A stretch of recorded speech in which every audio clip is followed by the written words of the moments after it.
for being here. Really wanted to introduce you to our concepts around master craftsmanship, what it means to us as a culture, why it's drastically important to us right now. Wanted to start with a little bit of a story that I really didn't honestly expect to be sharing today. That is, I was invited very graciously by a gentleman named Jim Cohen, who is here today, to a thing called the Corkins Exchange, which is in northern New Mexico, about 9,000 feet up. And it was a perfect opportunity to get away before we were going to be launching this bike and telling the story around why we were doing it and what the American Design and Mastercraft Initiative is all about. So here we are, out in the middle of nowhere. My little tiny cabin over there on the right, where I got to hang out and write and think and so forth, and it was just a magic period of time. It's one of those situations also where you're actually invited to do some things as a group. So there were 16 people there total. I felt outflanked, outgunned, outperformed in every sense of the word, but I was lucky enough to be there. And so as one of the early activities, we were asked to bring a memento that was extremely important to us. I brought a portfolio, which I'll talk to you about in just a second. And your obligation was to explain why it's so important and then essentially give it away for 2 days and entrust that to somebody else to return to you and exchange that kind of level of meaning. And so we go around, and you can see I'm not entirely comfortable doing that, but I go ahead and do it. And then there's this guy, Mark Ackler, who I had met before. I had interviewed him, which was really great. He's part of a new venture fund, which actually launched that week, called Math, with Troy Hennekoff, I believe over at 1871. And he told a story, which was amazing. And he was kind of looking at me while he said it. He said, my great-grandfather came to the United States from Poland, first generation, around 1905, to start a butchery. And in starting that butchery, he rewarded himself with an object, which was very important to him. This is Mark's great-grandfather. He went out and he bought a pocket watch, which is this pocket watch. And in purchasing that watch, it was so important to him because it was a status symbol. It was the highest form of technology you could carry around with you. It was ergonomic, and it's gorgeous. It's handmade.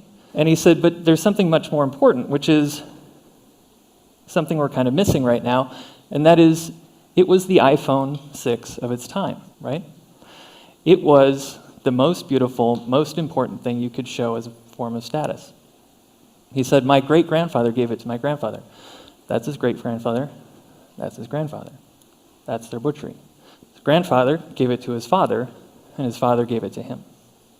This piece of master craftsmanship that represented so much to his great-grandfather was passed down through the generations and eventually ended up in Mark's hands and in that meeting room that night. And he said, what you guys are doing, and this is where I started to realize we're probably onto an idea that's a little bit bigger than I fully understand. What you guys are doing with this concept of master craftsmanship is incredibly important. And Jim, I don't want you to have this watch just for 2 days. I want you to keep it, which is an astounding moment. I refused it. I've worked through this presentation over and over not to cry as I told you this. Mark's heart is gigantic, but at the same time, so is this idea of craftsmanship. And so I just want to plant that seed as we get started here and ask you, for instance, will somebody be showing your iPhone 6 100 years from now? And if so, why? And how do we solve for that? So, Act 1. In 2005, I was killing time at a Borders bookstore, if you recall those, and saw this amongst a sea of covers in the magazine rack. And it was one of those unbelievable moments where just everything kind of stops and you say, what in the world is that thing? This was the first edition of a magazine that spun out of the Robb Report. I don't know if you're familiar with this. It's ostensibly for incredibly rich people, although I think it's mostly for people who want to ogle at very rich people.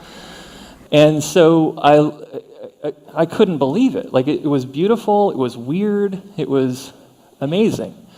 And so I didn't really think about it too much. I parked that and thought, well, if I make it someday, I want to get one of those things. And so I kind of buried myself in the development of the company that I'd bootstrapped in 2001, a company called Manifest Digital. And you'll notice over time that I started to work in concepts of kind of the mark of the human hand. So for instance, you would sign your own business card and so forth, trying to find this kind of sense of human connection in a very digitized world. In doing that, we had put ourselves on the path of growing the business. We financed the business in a very exciting and healthy way, but it shifted the purpose and point from what I had started doing, and I didn't fully understand why or what I had done.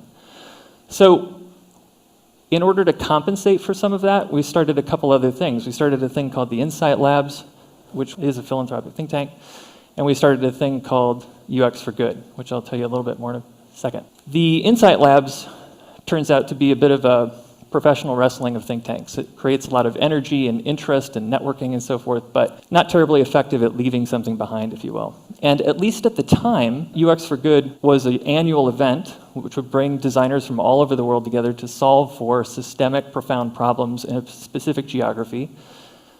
But at least at that period of time, all they could leave behind were design directions. And so it was partially solving my interest in making and so forth, but it wasn't completely solving my desire to find out the right answer to design inquiry and meaning. And so at the same time, I put together a culture and values program for the company. This is a bold frickin' statement to put in front of your employees. But we did, because I was adamant that I didn't just want to be another digital agency, I wanted to be the agency that found the right answers to the right questions. And so, as part of that process, we would show a video. Conveniently enough, it was a video that came from Confederate Motorcycles, the thing that I showed you on the Rob Report. And so I'd like to show you a quick clip of that because there were some lessons and so forth kind of buried in that piece. What we wish to do, again, relative to our screenplay, our song, our communication through the machine and the brand, is to encourage a new approach where every person is nurtured to be exactly what they were born to be completely in harmony with what's going on inside of themselves. Even though somebody may not be a designer or they may not have a background in design, they will intuitively connect with the product because the person that was responsible for it took the time to imbue this product with that greater truth or that structural truth or those concepts. I think of our work as an American Way design initiative, but also we are a great celebration of the art of American design.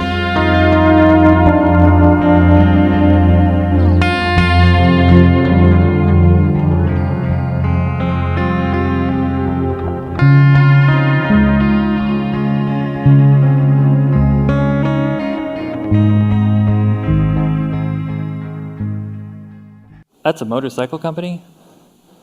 Holy crap. We were presenting that to every employee who came into our company in order to help them understand where we came from, why we were doing what we were doing, and so forth. So fast forward to 2012, May of 2012, UX for Good was getting ready to go to New Orleans to have its second or third conference, and solving for how do you make music more systemically sustainable in an area where it's a valuable resource but not fully understood. And so Jason Ulasic, shown here, who's just an absolutely wonderful human being, put together an amazing team of people. My only job was to help sponsor financially and to drive one of the teams around as they did their research. And so we did. But along the way, I became obsessed with figuring out where is this Confederate Motorcycles and why are we not under, who's the designer and where is he and what's happened. And so I was lucky enough to get connected with a gentleman named JT Nesbitt, who you'll meet in a moment, and went down to see him. And as part of that process, see if I could learn something from him, see if I could meet a master craftsman who had created this thing that was incredibly interesting and important to me and something that was part of our culture. And so for some weird reason, I decided to have that filmed, which felt very self-indulgent, but we did. It felt profound. Something was going to happen. I didn't know what. So we did. There I am, nervously getting ready to meet the Michelangelo of motorcycle design, and heading on in, there's Andy, tattooed from head to foot, and meet JT, again, for what I thought would be a 15-minute introduction. Turns out it lasted a little bit longer than 15 minutes. It actually went 6, 8, 10, 12 hours, and we ended up, it turns out, as we always did, at Molly's, the bar on Decatur. And so at Molly's, I learned an amazing amount of stuff about JT's journey, which it turned out paralleled in some odd ways the journey that I was having with my own company. And so if you'll indulge me for just a second, I'd like to kind of give you some backstory on him. In 2005, JT and his partner, Matt Chambers, who you saw in the video a moment ago, headed off to the Middle East, about 8,000 miles from New Orleans, to get some investment to grow their company. They were invited to watch the F1 races, and within a few days had landed $1 million commitment from a head of state, which is absolutely amazing. As they were solidifying that deal and how the money would be used, they were watching CNN, August 2005. Katrina's rolling in. It is not only headed for Louisiana, it's headed for New Orleans, a direct hit. And so as they watch this travesty happening in front of them, as they've landed $1 million investment, as they've figured out a way to grow their company significantly, it's washed away. The investor, for some unbelievable and wonderful reason, decided to stay in, said, I'm with you guys, I will help you rebuild your company, go back and figure out what's going on. Unfortunately, under massive stress, people will behave in odd ways. And so on the way back, on the flight back, Matt had different views for how that money should be used, how it might be managed, and the partnership fell apart before they ever got home. And so Matt headed to Birmingham, Alabama. JT rounded up the 11 employees that they could find, and they were, fortunately, all safe and so forth. Here they are, trying to figure out what's next up in northern Louisiana. And as I mentioned, Matt is often headed towards Birmingham doing his own thing. So that was essentially the end. And so as I'm out there for UX for Good, looking to design things and so forth, I'm sitting in front of a master craftsman who has not plied his craft in 8 years and who is looking for some way to be useful. He'd done some work in cars and so forth, but had not done what he was really, in my view, intended to do. And so with some frustration, I asked him a question. And it's founded in this concept that I think is critical to master craftsmanship, which begins in intention and integrity. And that is, if, JT, you haven't been doing what you need to be doing, if you could do anything at all, if you could design anything at all, what would you design? And he paused, and he had a ready answer.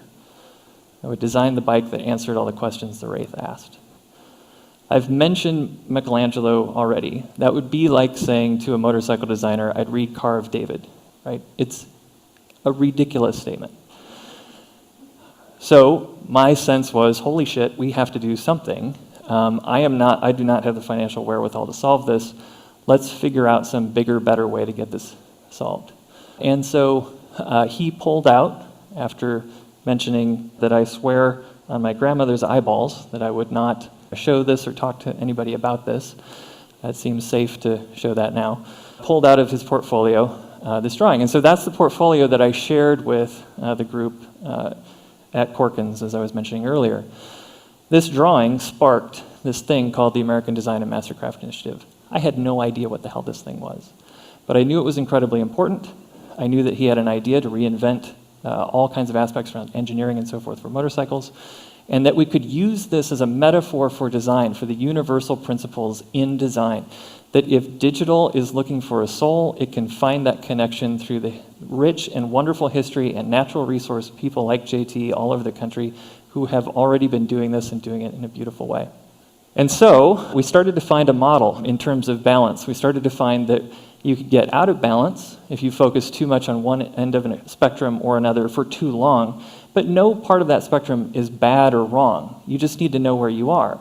And conveniently enough, it turned out that user-centered design, which is where I'd spent my entire career, really epitomized this concept of craftsmanship in general, that user-centered design could be the kind of driving force or foundation for what should be digital craftsmanship.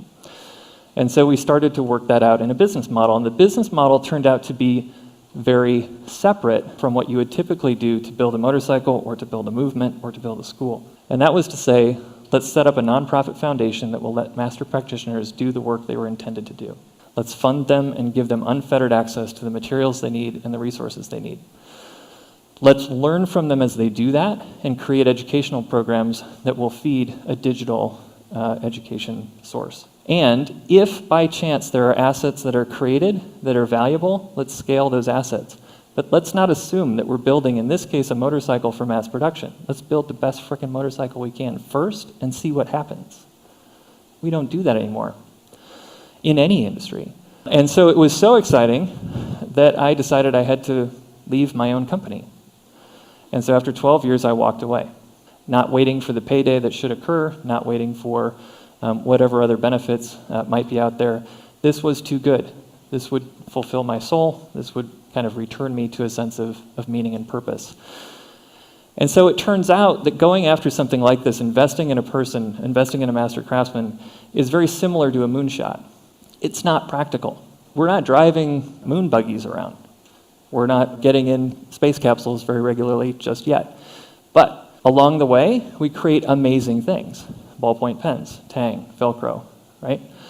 And so that's good stuff that's usable for us as a culture. That's incredibly valuable. What if we do that more often? What if, we haven't done a moonshot in a while, what if we do that more often with somebody like Mr. Nesbitt? Amazing things will happen. And they did. So our categories for return became media, patents, bills of material, and the objects themselves. Right? So those are our 4 categories for return. In terms of media, we have begun developing documentary, we're writing a book, and we have a traveling museum exhibit designed not to tell how a motorcycle got built, but to tell the story about the universal principles of design and how important they are. We have, in terms of patents, 8 approved on the first submission, which is almost unheard of. So the bike you're about to see has reinvented suspension in an object that has existed for over 100 years. There is still plenty of room to work on things that have existed for a long time. And so these patents, you can see the suspension moving up and down there, are filed and approved, which is super exciting for all of us. Those can be sold, those can be scaled. This doesn't have to be sold and scaled. Bill of materials, this is the most efficient bike you could probably hope to produce. The harmony in the design here is astounding. There is one tool to adjust the bolts and one tool to adjust the geometry of the bike. And by the way, adjusting the geometry of a motorcycle is unheard of. 2 tools, one of which JT won't let out of his possession, are used to maintain and support the bike. And so you're seeing essentially here the sub-assemblies. We just don't have time to get into all the amazing aspects of the harmony and so forth, the design, but these are the internal components you can't even see as we show you the bike. It was important for us to produce 3, not just 1. It's not an art project. This is something that is proving a purpose in terms of engineering and universal principles in design, so we have 3. But we're not about producing motorcycles, we're about the principles of master craftsmanship. And so as we harvest these ideas, we feed them back into our education programs and so forth, and that's where the excitement comes in. So I would suggest that we're on the verge of another renaissance. We don't know that. We're not behaving that way just yet. But if Gutenberg invented the printing press and unleashed an information explosion on all of us, we have exactly the same thing coming in 3D printing and virtual reality integrated with our real world now. And my question is, who are the master craftsmen, the master humanists who are designing for that experience? Who stands for that?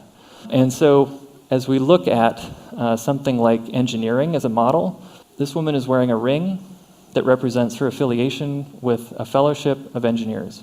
The story behind this ring is that it is actually melted down from a bridge that collapsed. And it is designed to remind you every day of the importance of what you're creating. We don't have that in digital. We don't have the understanding that we affect the human condition every day.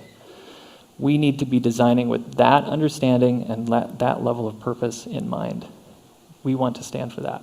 We want to take away the debate about STEM and STEAM and so forth. Both ends of the spectrum are incredibly important and incredibly valuable.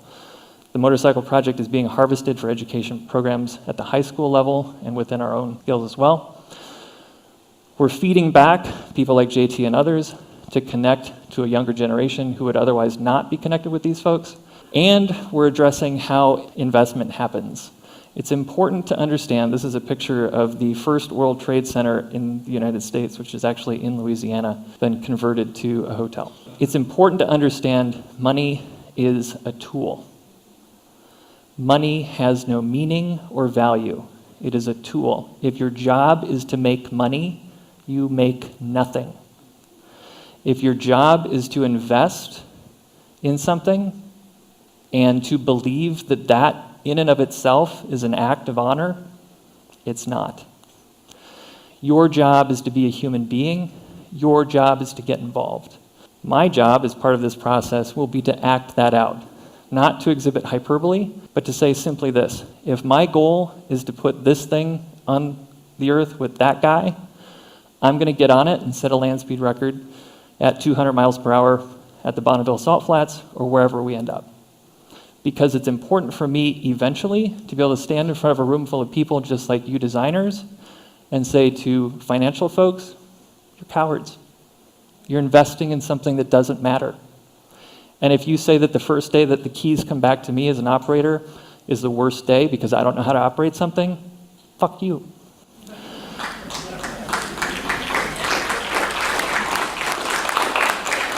So we'll be out there, we'll set this record, and we'll tell that story for the next number of years, however long it takes. It's incredibly important to us.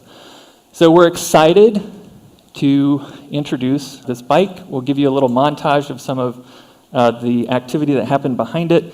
Again, there's way too much to tell you about how this all comes together and so forth, but we'll give you embarrassment of riches and visuals as JT is developing, for all intents and purposes, by himself, with incredible help from vendors and so forth across the country and actually across the world. South Africa, Sweden, Spain, all over the place. All kinds of amazing people have contributed here. And so, without further ado, I think we can take a look. Yeah, this album is dedicated to all the teachers that told me I never amount to nothing. To all the people that lived above the buildings that I was hustling from that called the police on me when I was just trying to make some money to feed my daughter. To all my peoples in the struggle, you know what I'm saying? It's all good, baby, baby. It was all a dream. I used to read Word Up magazine, Salt and Pepper and Heavy D up in the limousine, hanging pictures on my wall. Every Saturday, rap attack, Mr. Magic Marley Marl. I let my tape rock till my tape pop, smoking weed and bamboo, sipping on private stock. Way back when I had the red and black lumberjack with the hat to match. Remember rapping, dude?